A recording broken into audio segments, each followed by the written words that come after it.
Hey cousins, welcome back to my channel. I'm Moni if you are new here, and today we're going to be getting into a reaction by What's the Dirt. It's going to be the 616 in LA. This actually explained. So shout out to What's the Dirt for the video that we're going to be reacting to. I'll leave the link to the video in the description if you want to go over there and show them some love. Me personally, throughout this whole thing with Kendrick and Drake, I felt as though 616 in LA was the most important song.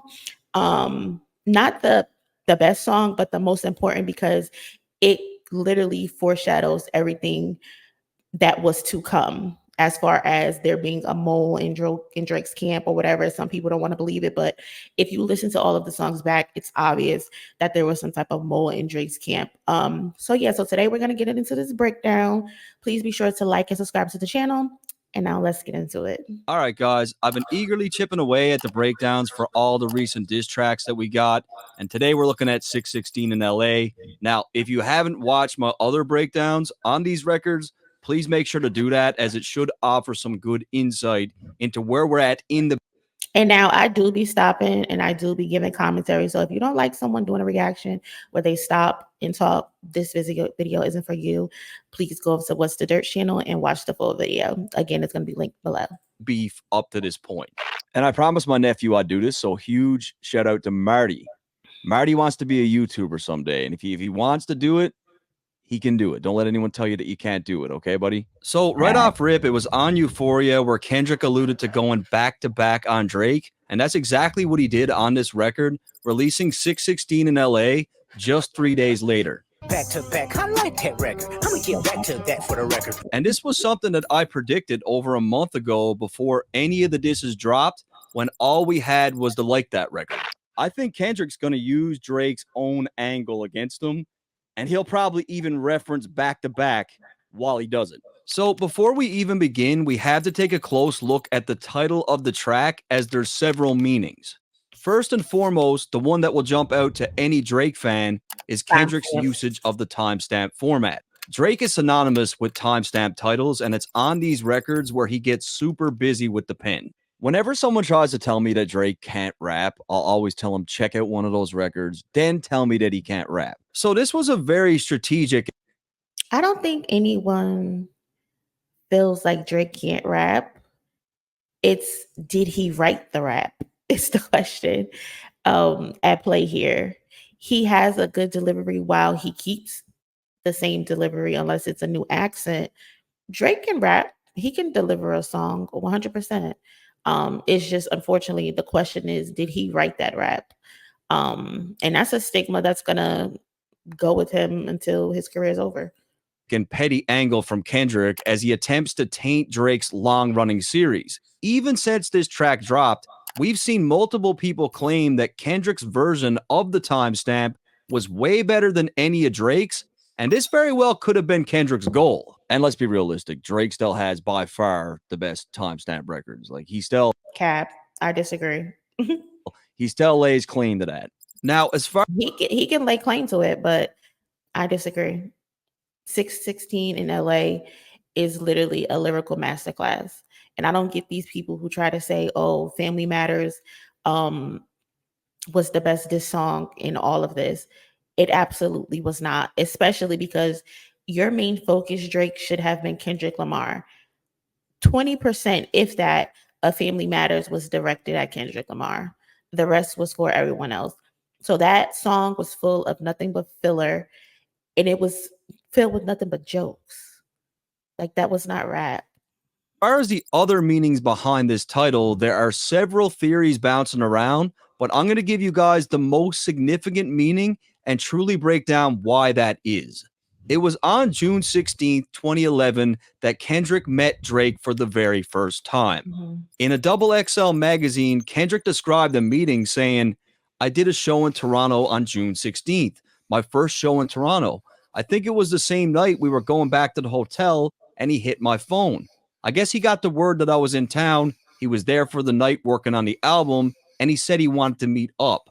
We met up, chilled out, and got the vibe. Now remember, the Buried Alive track that Kendrick did for Drake was based on this moment when they first met. On Buried Alive, Kendrick reflects on this meeting with Drake mentioning how Drake introduced him to the glitz and glamour of celebrity life. Kendrick described being picked up in a Maybach by Drake and states that Drake brought him to a fancy place to eat where he talked to Kendrick about women and the industry. However, on the track, Kendrick truly struggles with the idea of becoming famous as he's afraid it will change him for the worse, but he also realizes that this type of lifestyle comes with the territory. Now, what's extremely critical to point out is how Kendrick ends off the track. The reason why the highlight was when he said you belong to the people when you outside. So he clearly says that's what he said. Now, who is he? Who's he talking about? So dig a shovel full of money, full of power, full of pussy, full of fame, and bury yourself alive. Then I died. What most people fail to realize is that these last few lines is not Kendrick speaking to himself, but Drake having a conversation with Kendrick. And this is the part that's really important. When asked by Double XL to explain the meaning of why the track ended like this, Kendrick said the following. At the end of the verse, that's him in the conversation. Him telling me that you must accept this lifestyle and it's up to you how far you're going to go with it or how much you're going to let in. I then acknowledge what he's saying when I say, then I died, which leaves it hanging on the audience trying to figure out where I would go with it. Will I let it taint me or destroy me? Or will I know how to deal with it? So, I mean, it's on this night, June 16th, where Drake is giving Kendrick a pep talk about fame, the industry, how to deal with it. This buried. And you can obviously see like they're totally two different type of people. While I think Kendrick did have issues with like infidelity and cheating on his wife and stuff, I think Drake is more enamored with it, and then Kendrick realizes like it's not worth it. But Drake doesn't want to give that up because he feels as though it is a part of the lifestyle. Like it's just what comes with the territory. So I have to indulge in it instead of indulging in it and then growing from it and then changing from it. Like still to this day, he's still the same type of person. Buried Alive interlude is important because Drake gives Kendrick a choice. He tells him that fame will come and that it's up to him on how he deals with it. But the thing is, Kendrick wasn't the only person who needed to make this choice. This whole thing rings true for Drake as well because Drake had the exact same choice to make, and after Take Care, his fame exploded and he was completely consumed by it. Drake's lifestyle in 2024 isn't that much different from the lifestyle that he showed Kendrick back in 2011. Drake is still living that same old rapper's life. It's just on a far bigger scale. Now, in the case of Kendrick, he ended off the record making us wonder which way he'd go with it. And today, we now know what choice he made. Unlike Drake, Kendrick did not get buried by the temptations of money, power, pussy, and fame. Both artists took an entirely different route, and the Buried Alive interlude is important because it acts as a full circle moment. By Kendrick using the date June 16th in the title, Drake knows exactly what he's referring to, and bringing this up 13 years later is extremely powerful. Kendrick proved to have the strength to resist the temptations that Drake warned him about, and Drake himself was weak and couldn't do the same. You know what's so funny about that is because like I said, they both I would agree that they both dabbled in that type of lifestyle. And then the change that came with it, well, Drake still participates in that stuff 13 years later. With Mr. Morale, you see how that literally almost destroyed Kendrick and how that almost broke up his family. And Mr. Morale literally documents the start of his career where he's just running wild and enjoying the fruits of his labor, and then the damage that it did to him and Whitney in their relationship. And she literally like narrates some of the songs in on Mr. Morale, and then she's of course on the front cover. And now you see the breakthrough of, okay, bro, like you still doing this, like learn from it. And you can tell Drake didn't listen to that album because the stuff that he said on his other diss tracks were all false, like the situation with Kendrick's mom being molested. It was all wrong.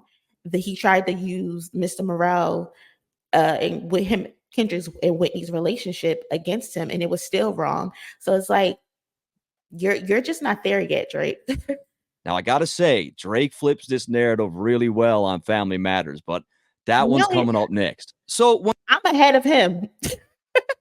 when we get a track like Euphoria, all these years later, the shit that he's saying to Drake is all the more impactful. I'm allergic to the lame shit. Only you like being famous. Fans might take lines like this one lightly, but it holds a lot of depth because Kendrick knows that when he first met Drake, Drake had plans of keeping a level head, as that's what their conversation was about. This is only further confirmed in the Double XL interview when he talks about Drake and the concept of the Buried Alive track. I felt like he was in a space now where vanity's everywhere, and he had his hands on every bit of it, and he's trying to escape that. But what's clear today is Drake lost this fight. I mean, he didn't escape it at all. It's a 2004 Acura TSX. It's a nice first car for like a teenager, I guess, as opposed to a Mercedes or BMW. I think that's pretentious, personally. And this is exactly why Kendrick uses it? June 16th in the title and why it's so significant. It's by far the most significant use of the title. 616, the day that they first met, the first collaboration they did, Drake's sophomore album, an entire record was made about that moment. Now we're 13 years later, and it's coming up again. And like I said, Drake knew exactly what he was doing with this title, because just days after 616 in LA dropped, Drake posted a Buried Alive Part 2 parody song where he mocks Kendrick and flips the narrative again. If you were in a pine box, it's how you felt in 2011 while we wasting time. Dreams come true, Crody. This is where you die. Let's fucking go. Come on, hit the like button. However, 616 in LA could possibly be in reference to allegations of Drake being involved with younger women. As you guys know, Drake goes by the 6 God, and 16-year-old girls for him might just be prime real estate. That is the allegations. Allegations. Allegedly. Now, this is only further supported when we look at a young woman by the name of Bella Harris. Bella is an LA-based model who, even at the age of 13, stood at a height of 5'10", and she skipped the teen division of modeling and moved directly up to the women's division. So get this, at the age of 13, this child is being like categorized and showcased as a full-grown woman. When I was about 13, I was really tall. I was like 5'9", and everyone's like, oh my God, how old are you? I'm 12 and 13. And back in 2018, the internet went crazy as Drake was spotted with a then 18-year-old Bella taking pictures that resembled that of a happy couple. This shit feels like teen. And wasn't it like the day or around her birthday, the day after or something like that, around her birthday? Teenage Her 18th birthday. fever. However, Drake has ties with Bella that dates back to 2016, and given Kendrick's angle throughout this beef, I think this is what he's talking about. This is a picture of Drake and Bella at Rihanna's Anti-World Tour. As you can see, the date of this photo is May 5th, 2016, and when we look at Rihanna's tour history, she was indeed in LA for that date. Then when we look at the fact that Bella had literally just turned 16, just 1 month before this photo was taken, it's all the more compelling. 616 in LA, Drake the 6 God was indeed with a 16-year-old girl in LA. And I mean, Kendrick said he had 5 more diss tracks in stock. I get it though. And I believe him. I get it. I think he was about to get far deeper into this shit had this thing kept going. Furthermore, Kendrick dropped the record at 616. I mean, he did say the rabbit hole goes deeper. He can go further. I don't think Drake wanted to go further because you see how he sounded on, what was that? The Heart Part 6. He sounded very defeated. I don't want to dish you no more. Like, who says that in a battle, in a beef?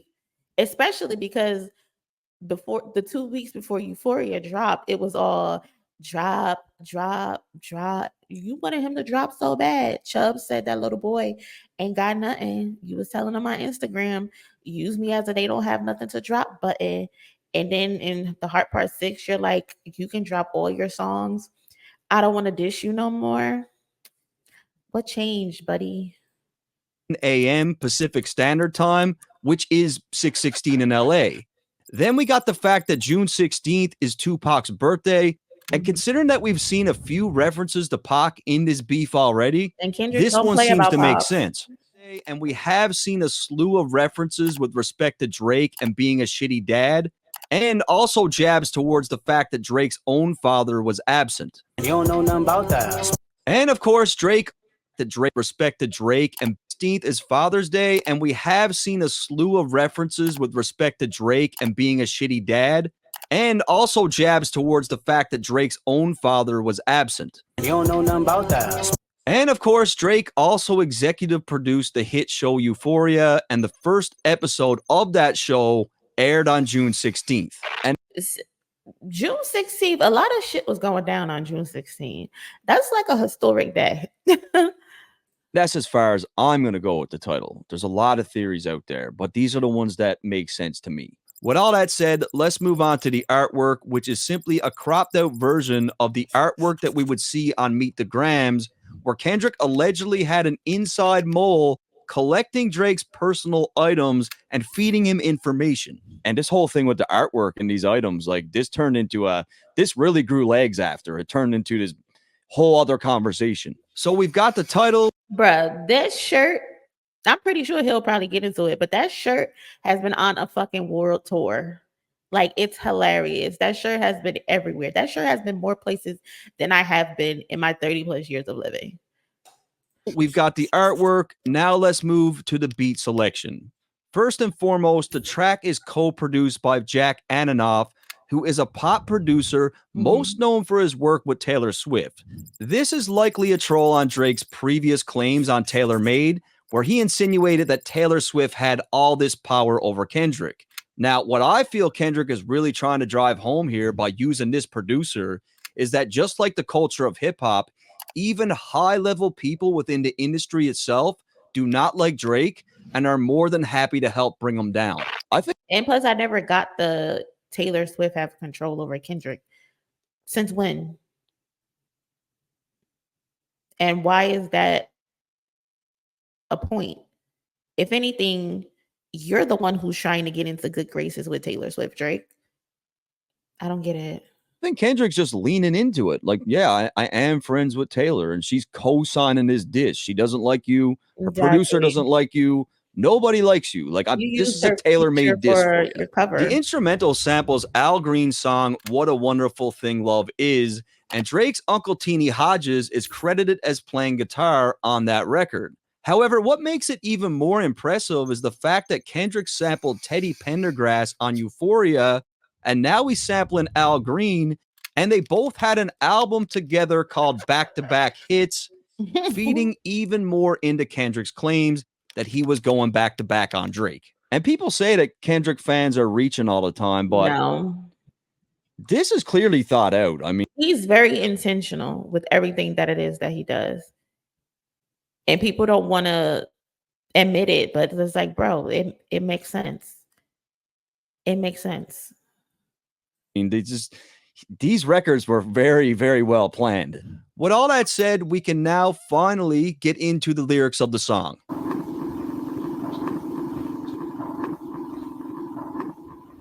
Actually, I'm just kidding. No lyrics yet, because did you hear that noise? Like, what in the fuck is that? People were claiming that this sound was from the V12 liposuction machine, which was something that Kendrick referenced on Euphoria. But when you really listen to that machine in action, it doesn't sound like this at all.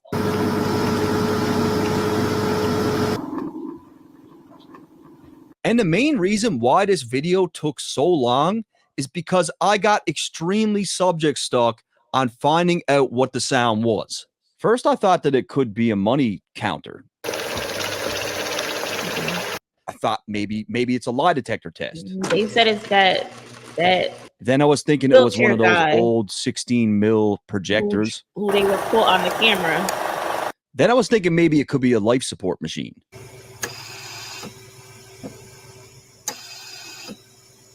I was manipulating an equalizer, changing the pitch, adding plugins, still couldn't narrow it down. And if it wasn't for my girlfriend, I would probably still be doing it right now because she had to tell me, look, Matt, it's time to move on. It drove me crazy because there's no way that Kendrick's looping that sound for as long as he did.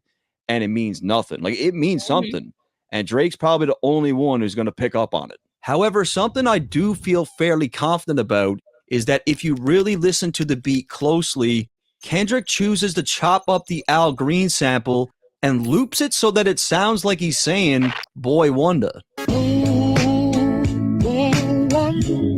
Now, you got to remember, this track is in response to the Push Ups record, where Drake sampled the drop from Who Kid. And as we know now, this drop turned out to have a hidden message that flew over all of our heads, as Drake will later announce that Kendrick's child might not be his. I heard that one of them little kids might be day free.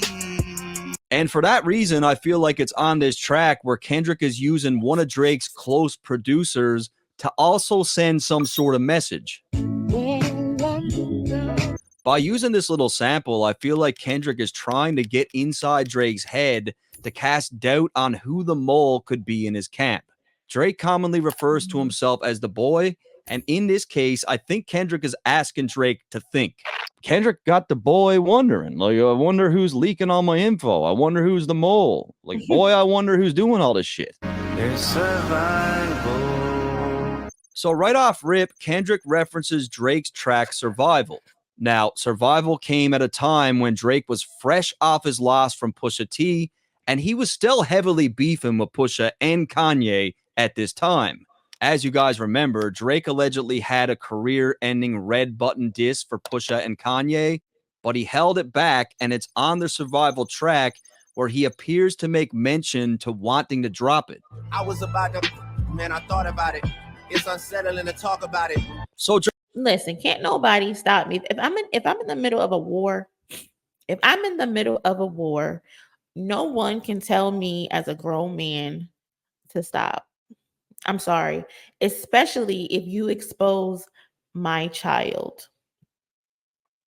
Like it's not going. It's not going. I'll deal with the consequences later, but it's not going. Like, Drake, please. Drake leaves a blank in this record, and it's up to the listener to interpret what this could mean. But the way that I see it, he was either talking about putting a hit on Pusha and Kanye, or he just really wanted to drop that track, but it was so scathing that it was unsettling for him to even think about where he was about to go with it. Simply because it crossed the line of music. Either way, the confetti been coming out of them red buttons. Like, they haven't been blowing anything up. You posted the red button in this battle on your Instagram, and confetti came out of it. We got the Heart Part 6, or we got Family Matters, and then you gave us the Heart Part 6. Common denominator in this case with respect to Kendrick is the fact that Drake is now saying the exact same thing to him. Again, Drake is making, at this point, I should have did the video, claims that he has some lethal secret, threatening to drop it. This ain't even everything I know, don't wake the demon up. However, Kendrick's own senses are telling him that Drake is lying, as he claims that he thinks, smells, and sees the bullshit coming. And just like the alleged held back Pusha diss, Kendrick claims he sees no fire. I feel like he's saying, you were bullshitting then, now you're trying to pull the same stunt again. You're full of it. Off-white Sunseeker at the marina. Fuck a phantom, I like to buy yachts when I get the fever. So right away here, any seasoned Drake fan will tell you that when it comes to timestamp records, Kendrick is clearly matching Drake's subject matter stylistically. Is there more to life than going on trips to Dubai? Yachts on the 4th of July, G5 soaring the skies. Roll big body, wide body, Calabasas road winder, sun shining, wax tires. But here's the thing, I don't think Kendrick's rapping from his own perspective here at all. I think he's rapping as if he were Drake. 13 years ago, Kendrick ended off the Buried Alive verse speaking in the perspective of Drake, and I feel he's now circling back to do that again. Off-white Sunseeker at the marina. Fuck a phantom, I like to buy yachts when I get the fever. So, rapping in the perspective of Drake, he says off-white Sunseeker. Now, this would be in reference to one of Drake's close friends, Virgil, who not only had the designer brand Off-White, but also during a 2022 Louis Vuitton fashion show, the background music for that show was an album by Tyler, the Creator, called Sunseeker. And this was Virgil's baby. This was his show. He directed it. And rest in peace to Virgil. Secondly, a Sunseeker at the marina is in reference to a company called Sunseeker, which is a builder of luxury yachts. But in the next line, things only get deeper. In the second line, Kendrick, from the perspective of Drake, claims that he's tired of buying Phantoms and now likes to buy yachts when he gets the fever. First and foremost, Nah, but the funny thing I saw on Twitter about the off-white Sunseeker is in relationship to his complexion. He's seeking the sun to get a darker tan. That might just be petty, but that was funny. so you got to think about this. Kendrick does not rap about flaunting a lavish lifestyle. He doesn't own a yacht. He's not one for buying yachts. This is just so far outside of the subject matter in his music and what he represents. And that is because he is rapping as if he were Drake. I don't believe that this first chunk of the verse is from Kendrick's perspective at all. A Phantom is a model of car from Rolls-Royce that Drake not only owns multiple variations of, but he's mentioned the Phantom in at least 10 different tracks over the years, maybe even more. Now I'm in the Rolls with illuminated angel. All my Rolls Royces got a different body. Facts. Bought a white ghost, now shit is getting spooky. Leg hanging out the Phantom. However, Kendrick is painting it as if the Phantom is no longer scratching the itch for Drake. He needs to go bigger, which is exactly what he did when he rented the Ocean Corel yacht in 2022. No one will say for sure how much Coral Ocean is worth, but I can tell you it's well north of $100 million.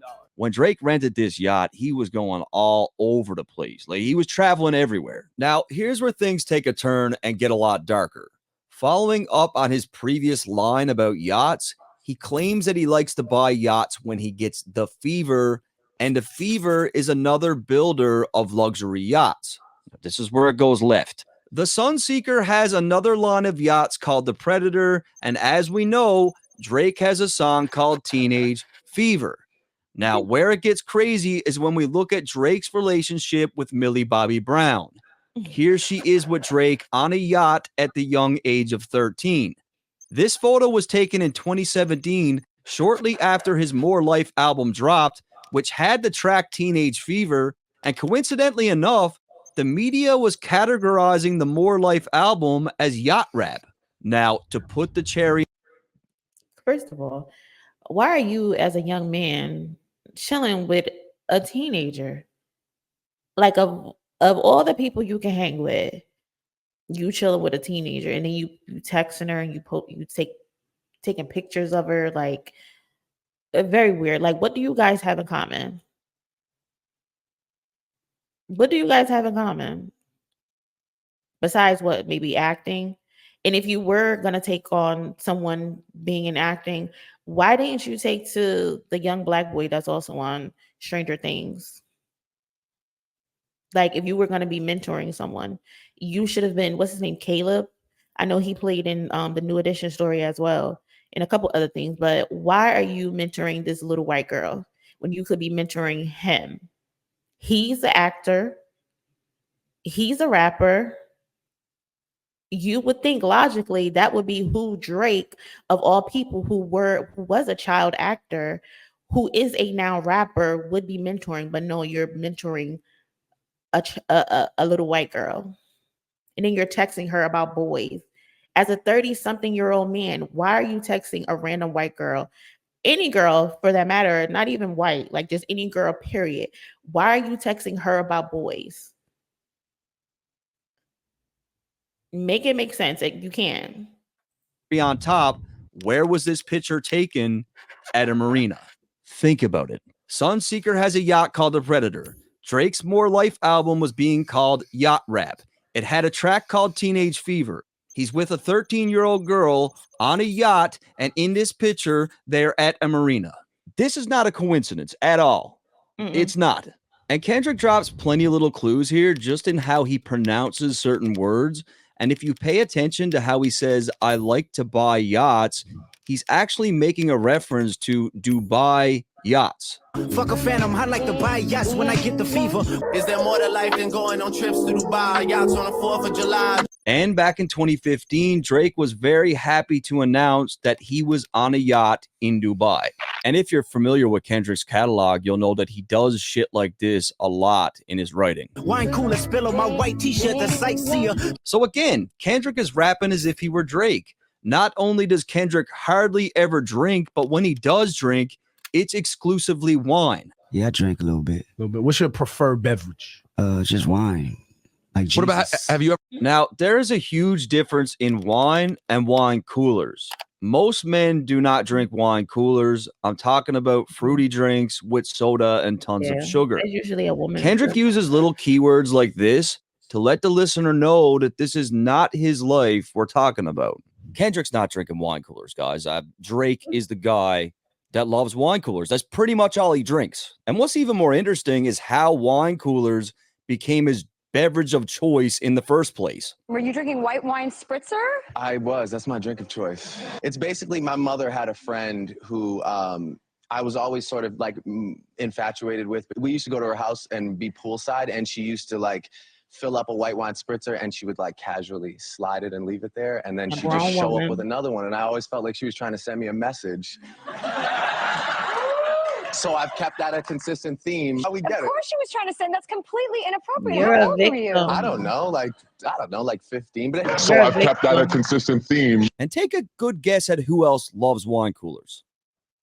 Teenage girls, right? And coincidentally enough, with respect to this line, a 17-year-old Madison Beer attended Drake's Memorial Day party in 2016, and she shared the following story.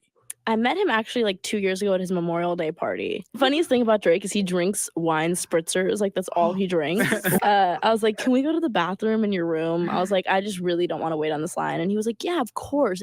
And this girl had like a vodka cranberry or something in her hand, and she tripped and fell and spilled all over Drake, like all over his like white sweatsuit.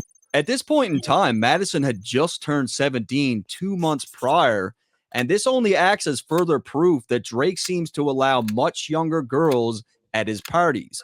Madison claims that Drake loves wine coolers, and then states that someone spilt the drink all over his white outfit. Kendrick seems to have been gathering this information about Drake for a very long time. And on this track, I feel like he's sending subtle reminders that most of us wouldn't catch. Fun fact though, his house that he has a bathtub that is literally the size of this room. And it's gigantic and so dope. I was like sitting in it. I was like, can I just lay here and like chill? I even found some footage of this exact Drake Memorial Day party where you can tell that the women in attendance, to me, don't really look like grown women. I mean, come on, guys. Like, I'm a fair man, but like, I'm not even assuming here. Like, these are clearly teenagers, right? And when he talks about wine coolers, he's talking about shit like this. Following up on the previous line, Kendrick writes for Drake by calling himself a sightseer, which is exactly what Drake was doing in 2022 when he rented that $50 million yacht. Here he is in St. Bart's at a New Year's Eve yacht party, and what we can easily conclude about this party is that teenage girls were definitely in attendance because there's clear evidence of this happening. I got back from St. Bart's on Monday. Basically, it was an after party that we got invited to. It was on the Vava. So many cool people there. We talked with Drake for a little bit. The files are always saved. The files are always saved. This girl was born on February 5th, 2004, which would mean she was only 17 years old during this yacht party. I was just in St. Bart's with Drake and 150 supermodels in it. And I think that Kendrick knows something about these parties.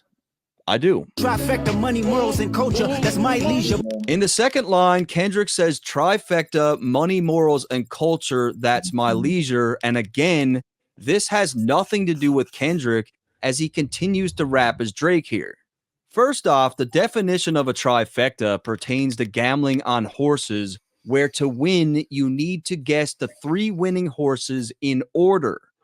That means that in the case of this line, money would come first, morals would come second, and culture would be last. This is how we can easily rule Kendrick's own perspective out, as money is definitely not his first priority. Again, it's little things like this where it's clear to me that He's not rapping from his own perspective here. Really, money really don't make me. I'm learning that now. You know, that's not really my peace of mind, having money. In the case of the line as it pertains to Drake, money is seemingly at the forefront of everything that he does. He's willing to put aside morals and culture to get it. This explains why morals and culture come in second and third place within the trifecta. At the end of the day, those two things will never really matter for Drake, as money will always dictate his every move regardless. So, I mean, when we look at a trifecta by definition, like what it means, the line makes literally no sense pertaining to Kendrick. My visa, passport tatted, I show up in Ibiza. Once again, I'm not sure how this would ever pertain to Kendrick, as he never raps about shit like this, and there's no documented proof that he has ever been to Ibiza. Not only that, Ibiza is known as the party capital of Europe, which doesn't really seem to be a place that fits into his lifestyle.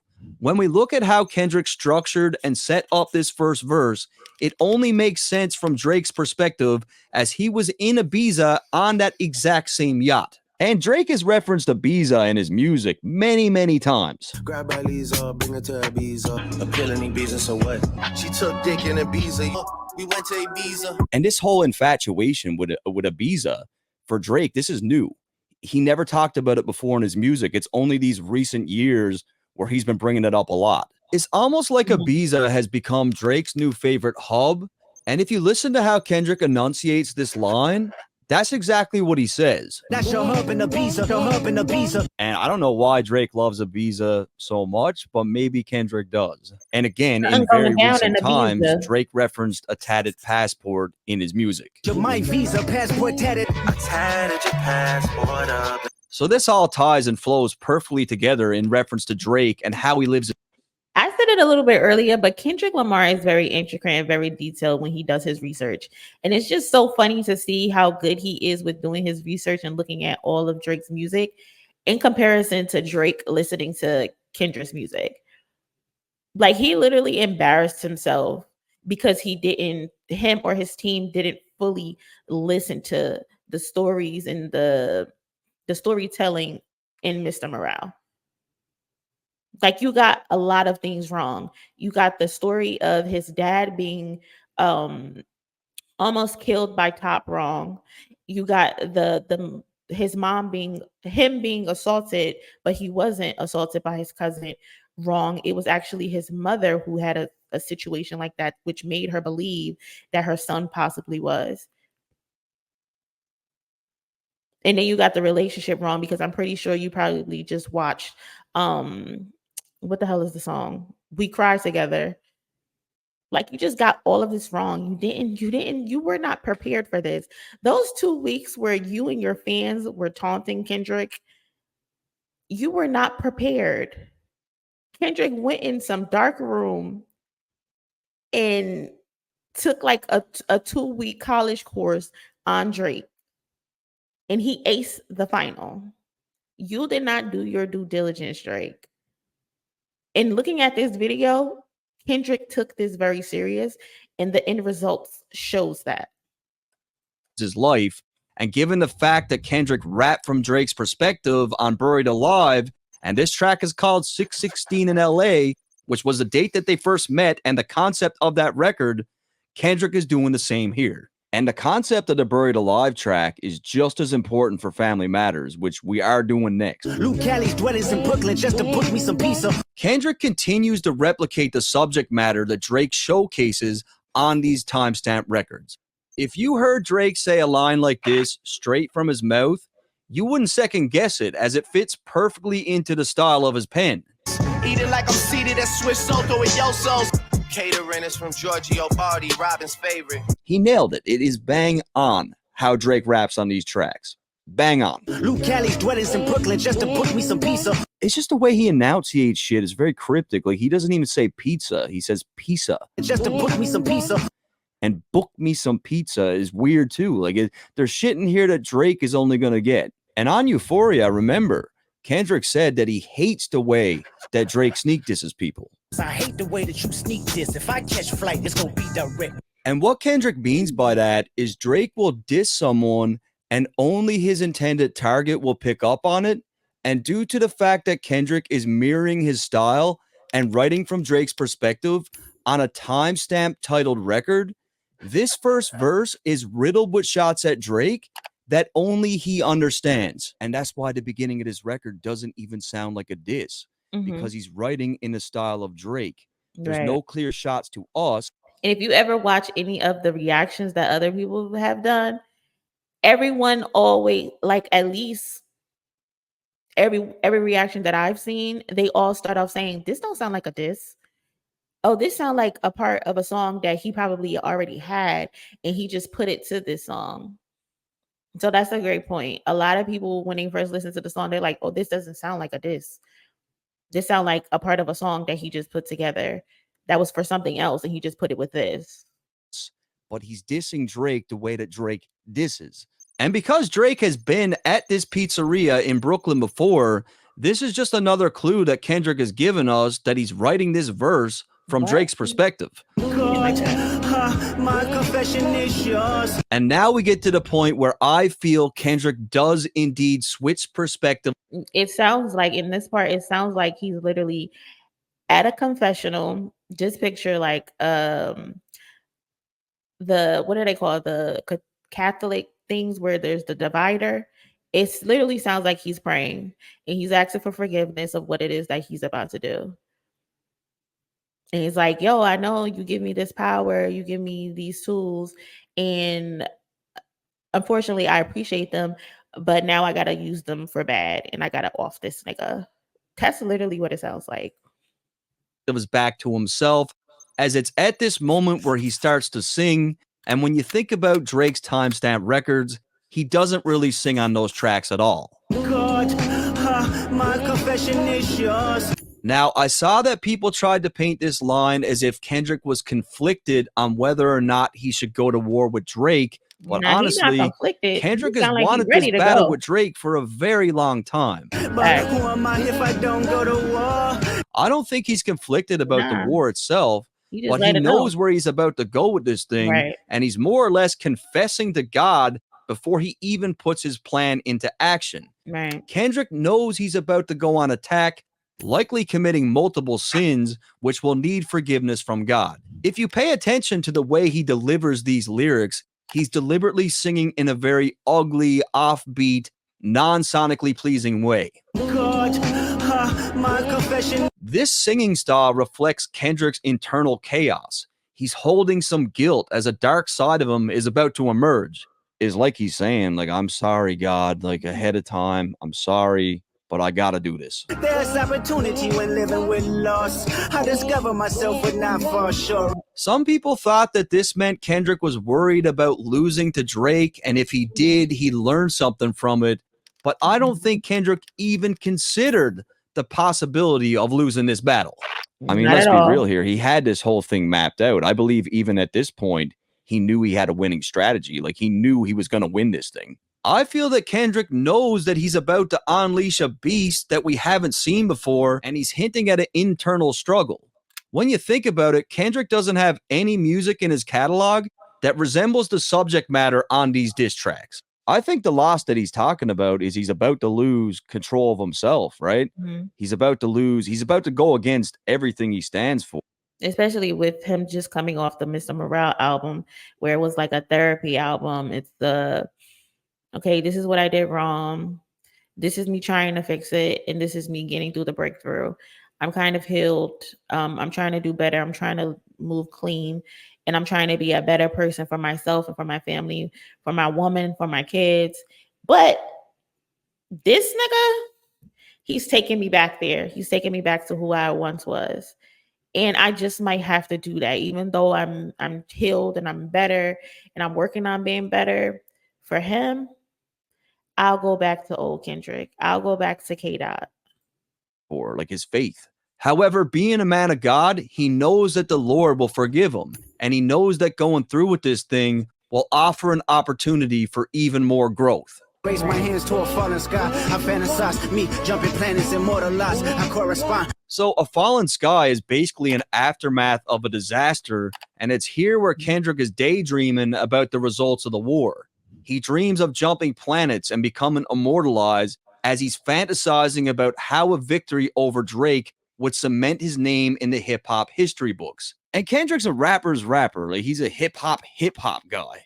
And a lot of our legends had beefs, right? So I'm sure he's thought about adding the beef to his resume. He had to. These thoughts are so strong for Kendrick that It's like they a rite of overpower passage. his own faith. And it's here where he really decides that he needs to go through with it. He truly confirms this when he says, I correspond, meaning he needs to fulfill this fantasy.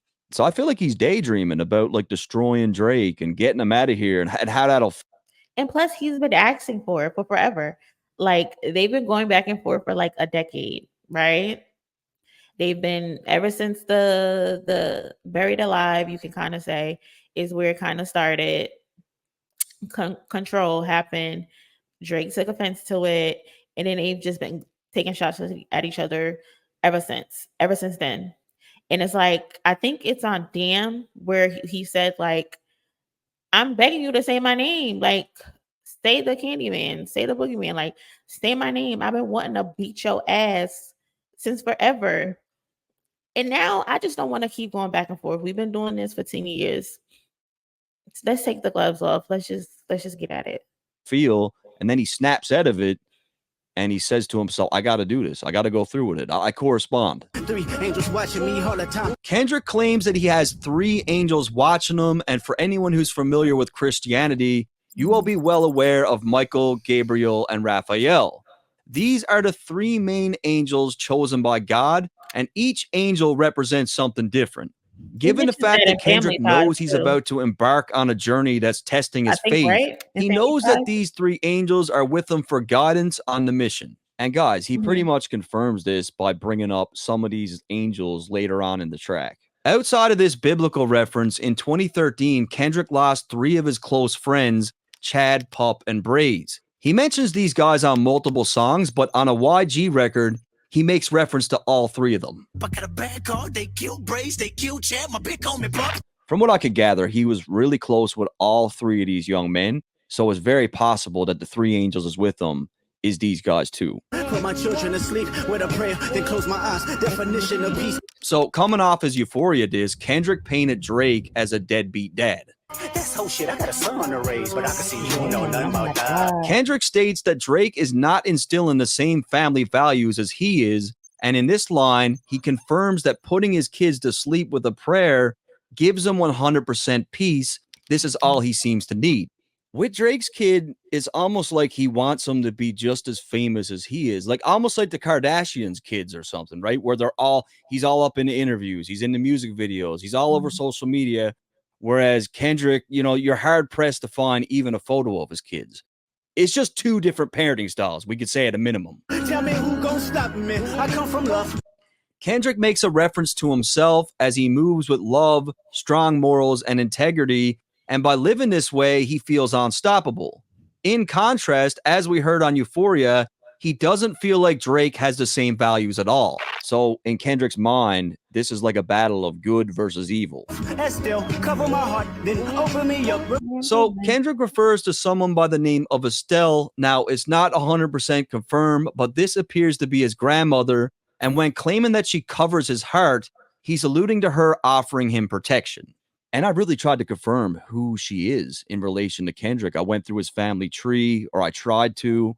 Very private. Like Drake's family tree, you can trace back to the 1800s, but Kendrick's is on lock and key. Like there's nothing there. But when it comes to Estelle, he's mentioned her before. Heartbroken when Estelle didn't say goodbye.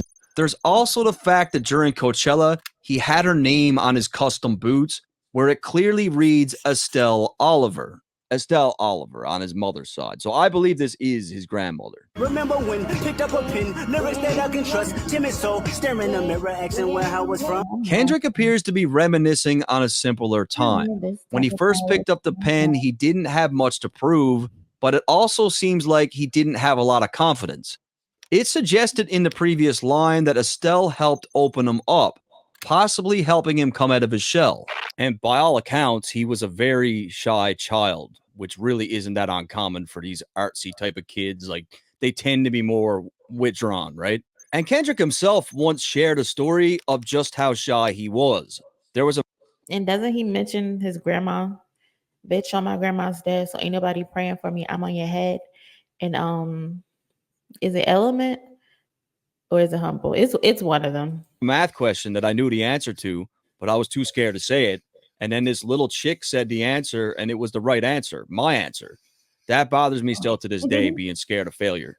And from his past lyrics, we know that his grandmother had a huge impact on the entire family. Ever since grandma died, everyone parted ways, argue on holidays. He even said that all those Grammys that he won, when he won all those in a row, he said those are all at her house. My 7 trophies is at my granny's in heaven's arms. And he did say when she passed away, he was heartbroken. Grandma said I get some Jordans for my grave. That's my baby. When she died, my heart broke 100 ways. So when Dedication, that's my favorite song. With him and Nip, that's my favorite song. He was younger, it seems clear that this woman had a huge impact on his life. I know this type of power is gonna cost, but I live in circadian rhythms of a shooting star. Kendrick recognizes that he's asking a lot from the Lord while on this journey. Earlier in the verse, we heard him dream about becoming immortalized. He understands that the type of power that God has blessed him with comes with a cost. And to me, this first part of the verse here has a lot of references to God and religion. And in terms of Christianity, a shooting star means that God is with you. He's guiding you. Now, as far as the circadian rhythm line, let's look at this piece by piece. A circadian rhythm is the internal process in the human body that regulates when you sleep and when you wake up, and it's all linked to the Earth's rotation. Now, a shooting star is a streak of light in the sky caused by a meteoroid burning up as it enters into the Earth's atmosphere. It's very fast, but a brilliant phenomenon. By combining these... My bad, y'all, because my damn shit done fucked up, but let's go. By combining these ideas, Kendrick could be suggesting that, like a shooting star, his life or moments in his life are intense but fast. Plenty of meteoroids remain in space, and only some are destined to enter the Earth's atmosphere and become shooting stars. Kendrick doesn't want to be another rock floating through space. He wants to make a lasting impact with his art, but he recognizes that he has a limited time on Earth to make this happen. He lives by his own rhythm, one that is unique compared to the typical predictable cycles most people experience. The life that he lives has intense, brilliant moments that stand out against the regular circadian rhythm. Coming off his previous line, this likely reflects his own impact on culture, where his presence is powerful and influential. The mannerisms of Raphael, like an hero, they give you art. Coming off the last line, Kendrick dishes out a triple entendre. Firstly, he refers to Raphael Urbino, a famous Italian artist who is ironically one of the big three artists that is responsible for curating a style of European art called mannerism. Secondly, Kendrick is talking about Raphael the Angel, which was one of the three angels that was referenced earlier, and Raphael is known for being a protector and healer. Lastly, Kendrick pulls qualities from both Raphaels by 1, providing people with genuine art, in this case music, and 2, his music acts as therapy for a lot of people and helps to heal them. And of course, last but not least, and this one went over everyone's heads, Raphael the Ninja Turtle. I'm fucking with you guys. I made that one up. He's just my favorite turtle, so I took the opportunity to get him in there. Where did they come up with this stuff? But the industry's cooked as I pick the carcass apart. So I look at this line.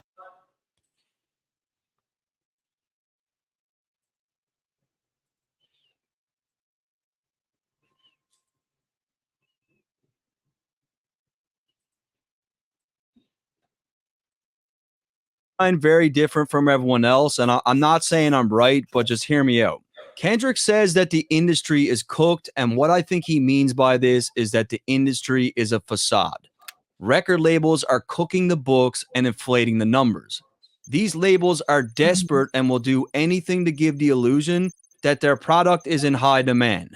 By picking the carcass apart, I feel Kendrick is alluding to exposing even more industry secrets, as we heard exactly how he felt about it on Euphoria.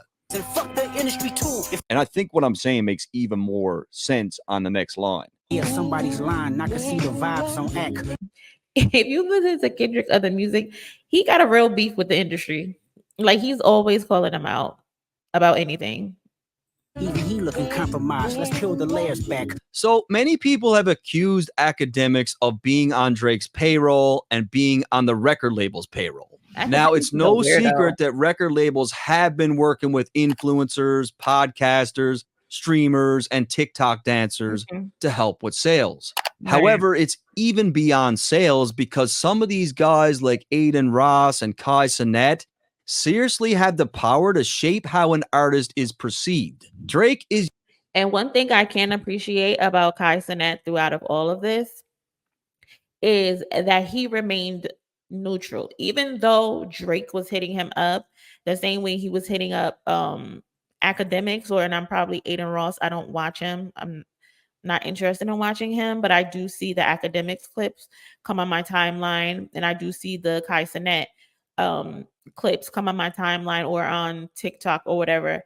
And while academics was clearly on his knees, Kai Cenat, while he appreciated Drake hitting him up like, hey, stay online, hey, this is about to drop, Kai Cenat kept it 100% truthful. His opinion wasn't biased. When Drake did something that he liked, he said it. When Kendrick did something that he liked, he admitted it. He even said to Drake, like, you gotta, whatever red button you got, you need to push it. Kai Cenat the young man can't be bought. And I appreciate him keeping his integrity in all of this, unlike academics in the way he was acting. Like, it was disgusting. UMG's golden boy, and I feel like Kendrick is insinuating that much like how they cook the books for their artist, the industry is crooked and manipulative, and they'll throw as many resources at this thing as possible to protect Drake's name. Let's peel the layers back. It's here where Kendrick appears to be threatening to expose more of these secrets as he plans to peel the layers back, which is something that Pusha said to Drake during their beef. We just gonna peel it back layer by layer. Now, I've been watching academics from the very beginning, and he's a well-documented Drake super fan. I think he just loves Drake. It's his favorite artist. I don't think he's paid off or anything. I just think he's a massive Drake fan. Ain't no brownie points will be in your chest, harassing and fucking with good people make good people go to bed. Kendrick makes reference to Drake's trolling antics from earlier on in the beef. Shortly after dropping the Push-Ups track, Drake decided to antagonize Kendrick's manager Ant by posting 2 pictures. Kendrick continues to paint Drake as the bad guy and bully in the situation by insinuating that Drake is picking easy targets. Ant is not a rapper and isn't known for causing issues with anyone, and because Kendrick is close with Ant, he's a good person to defend him. And remember on Euphoria, Kendrick said that he would inherit the beef for Pharrell, who, by all accounts, I believe is a pretty good dude. Conspiracies about Cash Dog, that's not even the leak. So, coming off the last line about messing with good people, Kendrick references Drake's bullying tactics against The Weeknd's manager, Cash. A lot of people thought that Cash could have been the mole that was feeding Kendrick information, but he confirms here that this is not the source of the leak. But I think the line actually works in another way also. Conspiracies about Cash Dog also perfectly ties into Drake's claims about Kendrick and Top Dog, where Drake stated on Push-Ups that the label was extorting Kendrick and taking 50% of the profit. Find the Jews like Cash Dog, I just need you to think. Kendrick really starts to play with Drake's head as he's asking Drake to think a little bit harder about who the mole could be. He makes a reference to Cash Doll, who was once robbed for $500,000 in jewelry. It would make a lot more sense if we could find out that it was someone close to Cash Doll that took this jewelry. But in order to do that, someone would need to watch all of her interviews. It was around the time I lost a whole jewelry box full of jewelry. And Cash Doll used to mess with Drake. Oh, I remember that. You went right. Yep. Okay. Yeah, and it hurted my. It hurted. Because you didn't lose it, somebody took it. Yes, somebody stole it. So that's somebody you trusted. Yeah. But it's not just about the items too, right? It's also about the people that you have around you. Because that's also a warning call. So Kendrick has clearly been paying attention, and the fact that it was someone inner circle that had a hand in taking his jewelry, this line just gained even more depth. Find the Jews like Cash Dog, I just need you to think. Tough line, man. You got to say, it is. Now, I don't want to feed too much into this Ebony Prince character from Twitter, but it is definitely interesting given the fact that he posted a bunch of jewelry and proof of receipts of alleged jewelry that Drake purchased. So, I mean, this could very well be in reference to all that. No one can confirm. It's all really weird. Are you finally ready to play? Have you ever? Let's see. Kendrick continues to turn up the heat and references his lyrics from Euphoria. Have you ever played? Have you ever? Okay, nigga, let's play. Now he really starts to mess with Drake's head. Have you ever thought that OVO is working for me? Kendrick cleverly attempts to make Drake question all those around him by suggesting that someone close to him is not really on his side. Fake bully, I hate bullies. You must be a terrible person. Everyone inside your team is whispering that you deserve it. So pretty self-explanatory. Kendrick continues to paint Drake as the bad guy and implies that even his own team are preying on his downfall, claiming that he deserves everything that's coming. Can't Tussie slide up out of this one, it's just gonna resurface. Kendrick references Drake's #1 smash, Tussie Slide. This was a track that had everyone dancing during the summer of 2020, which is something that Drake is really good at doing. Left foot up, right foot slide. Now, Tussie Slide conveniently dropped just 3 months after a video surfaced of Drake where he's kissing a 17-year-old girl on stage.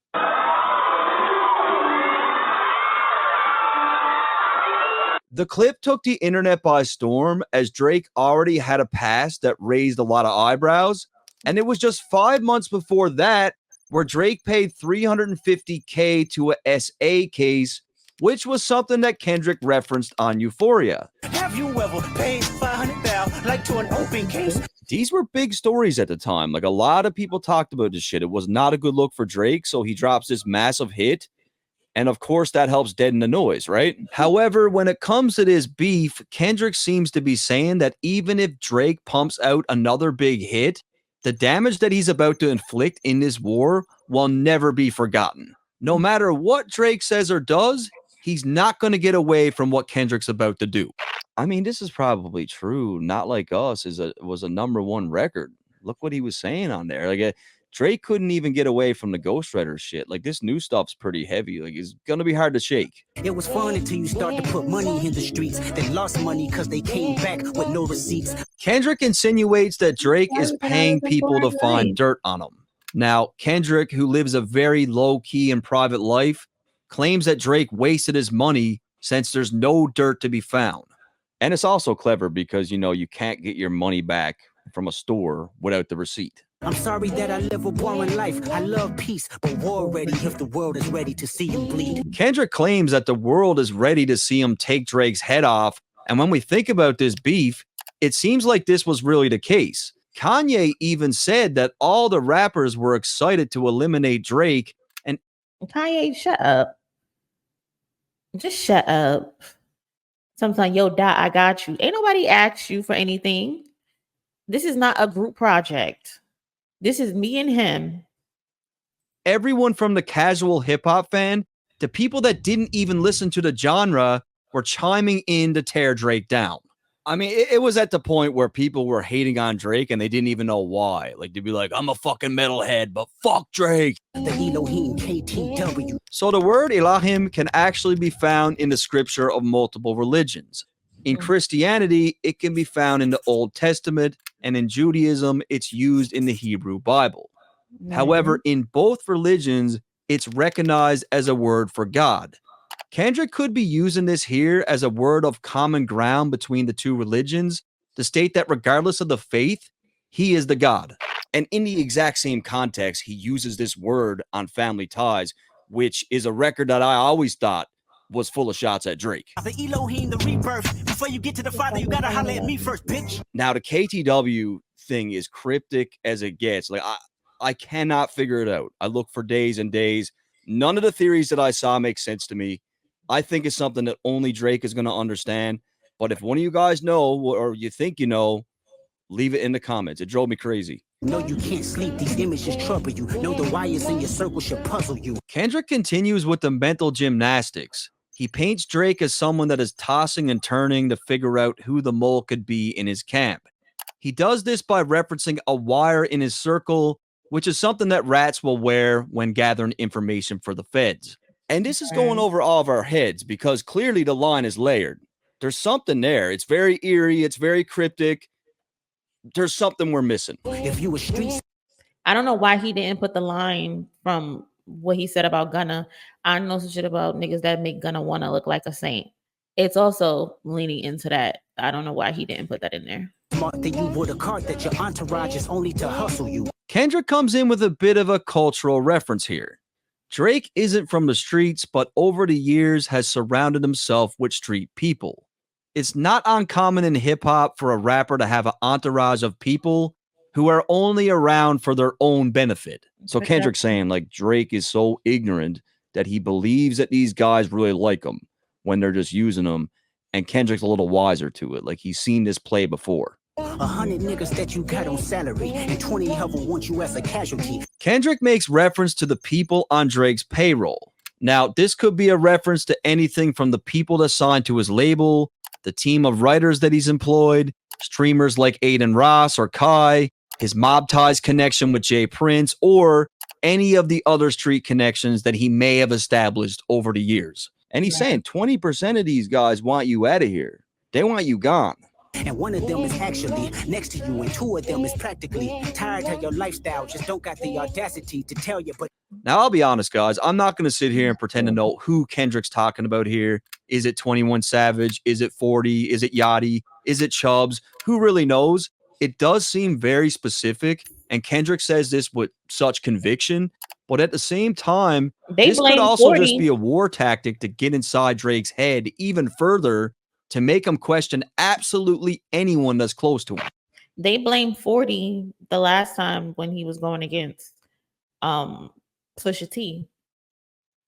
He said 40 was pillow talking to another woman about Drake and his situation.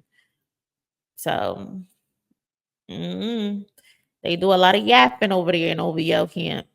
It's a crazy angle, but no one knows for sure who he's talking about. let me tell you some game, cause I can see you, my little homie. You playing dirty with propaganda, hit blow up on you. Coming off the last line where Kendrick claimed that people close to Drake don't have the heart to tell him the truth, Kendrick claims that he's about to give some advice to Drake as he can see through his dirty propaganda and suggest that it's going to blow up in his face. This could be in reference to the narratives that Drake has been planting about his failed relationship with Whitney, the 50-50 split rumors with TDE, using streamers like Aiden and Kai to help with public perception, or cooking the numbers. You're playing nerdy with Zach Bia and Twitter bots. So remember what I mentioned earlier about Kendrick's thoughts on the music industry when it comes to cooking the numbers. Popular influencer Zach Bia hosted an online DJ segment on his Instagram during COVID-19. The show garnered a huge amount of traffic, and he even premiered Drake's hit Tootsie Slide. It's about to be the hottest song in the world. Song of the summer. No sequence. What Kendrick is trying to get across here is that Drake uses every resource imaginable to manipulate the masses. He drives this home even more with the reference to Drake using Twitter bots during the beef, which is something else that he was accused of doing. And you know what's so funny about that is that Drake does that so well is that his fans are now equivalating that to being successful. Like someone tried to say, oh, Kendrick is getting all of these streams, but he only has a certain amount of followers and he doesn't post.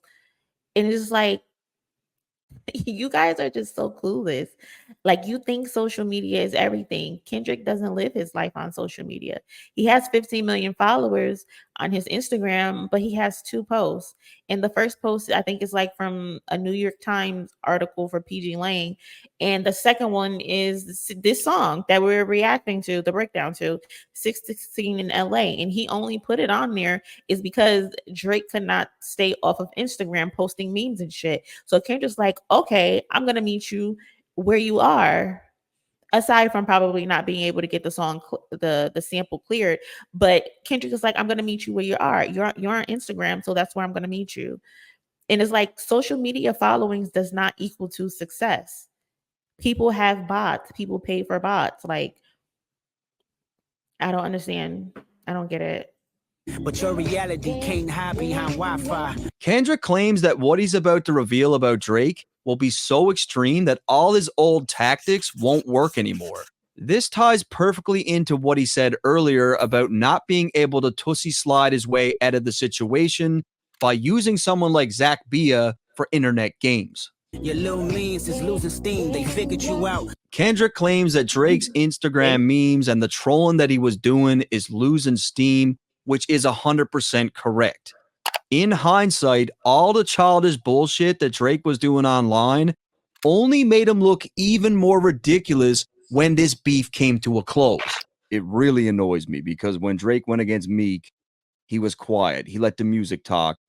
And now in this beef, he acted like Meek. He had the Twitter fingers. He was doing all these memes, and it just made him look ridiculous. The first opinions is not convincing. Y'all need a new route. So again, back to the streamers, influencers, podcasters, and media personalities. Many said that UMG and Drake were paying these people off, forcing opinions. It's a little bit ridiculous. I mean, even people were saying that I was paid off by Drake. Tons of people. Also, too, as a girl from Jersey, the way the East Coast radio stations and media, the way that they have been acting throughout all of this, like Gilly the Kid, even the Breakfast Club before Kendrick even dropped, Cameron and Mace, like they were so ridiculous. Like they were like Euphoria wasn't good. They couldn't get through it. And I think a lot of people did not get past the first couple of minutes because it was so slow. And then they're just like, oh, I don't like this. And they're like, oh, Drake won. Drake is up right now. It's like, you guys are lying. You guys didn't listen to this song. Like Gilly the Kid couldn't even look in the camera when he was giving his opinion because he knew it was bullshit. And it's like, I don't understand why the East Coast is trying to put Drake as the face of the East Coast. He's not from the East Coast. He's from fucking Canada. Like, but I get it. You guys don't like the West Coast. You guys are still upset about the Biggie situation. And I get it. And Kendrick said it. Niggas don't like the West Coast, and I'll push the line with it. Just stop. Like a lot of people showed their hand, and it was so embarrassing. Just so embarrassing. It's like if anyone says anything good about him, they're on some sort of payroll. Like maybe he's doing some things right. Maybe some people agree with him. You know what I mean? It's time that you look around on who's around you. Before you figure that you're not alone, ask what Mike would do. So in the first line, Kendrick is advising Drake to take. There's a difference in doing something good and then just blatantly lying. There's a difference. And there was a lot of lies going on. Like I said earlier, Kai Cenat, who was clearly getting calls from Drake, kept it neutral. And at one point, there's a video of him saying that Drake unfollowed him or Drake blocked his number when he tried to call Drake. But then Drake came back and was like, oh no, I got a new number. Why did you get a new number, the mole? Take a good look at his team, assess the situation, and start questioning who's really loyal here. He then suggests that Drake is not alone with his OVO team, meaning that someone from outside is always present. I mean, this whole planting seeds of doubt in Drake's brain about his crew is like a huge angle in the latter part of this record. To end things off, Kendrick tells Drake to think about what Mike would do, which is definitely a reference to Michael Jackson, as he also quotes his song, You're Not Alone. What's even more interesting is the fact that R. Kelly wrote this record for MJ, and we all know about R. Kelly and what he was into. Another MJ flip, and again, this one is fire. Finally, we also got to consider that MJ's personal doctor, someone who he was obviously close with, was proven guilty in court of killing MJ with a cocktail of medications. So again, Drake needs to be careful of who's around him because they might just be responsible for his downfall. And I got to be honest with you guys, this record was extremely difficult to break down. It is very cryptic. The way that it's written is mind-boggling. I know I missed a lot of shit because I know there's a lot of stuff in here that Drake is only going to get and no one else will. But in saying that, we got Family Matters coming up next. And that's an amazing record. And I feel like it got overshadowed. I feel like a lot of stuff got missed. And I'm really, really excited to break down family matters. All right, guys. So shout out to our guy over at What's the Dirt for his 616 in LA. This actually explained. That was a very good video. He really took his time.